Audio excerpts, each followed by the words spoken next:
இந்த ஒரு particular statement அல்லது இந்த ஒரு பர்ட்டிகுலர் லைன் வந்து கண்டிப்பாக 90% ஆஃப் த மோட்டிவேஷன் ரேட்டட் புக்ஸ்லாம் கண்டிப்பாக படிச்சிருப்போம்.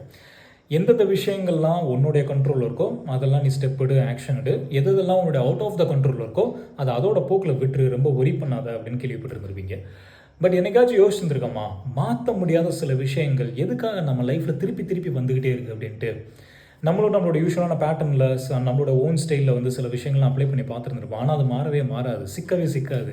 இதுக்கு என்ன ரீசன் அப்படின்னா, if you can't change the situation அப்படின்னா then the universe is forcing you to change அப்படிங்கிறது தான். எந்தெந்த விஷயங்களை ஒன்னால் மாற்ற முடியலையோ அந்த இடத்துல நீ மாறு அப்படிங்கிறது தான் சொல்லாமல் சொல்லுது.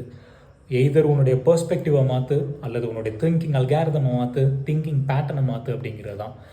நீ மாறின அப்படின்னா ஆட்டோமேட்டிக்காக மாற்ற முடியாத சுச்சுவேஷன் கூட மாறி அலைன் ஆகி நிற்கும் அப்படிங்கிறது தான்.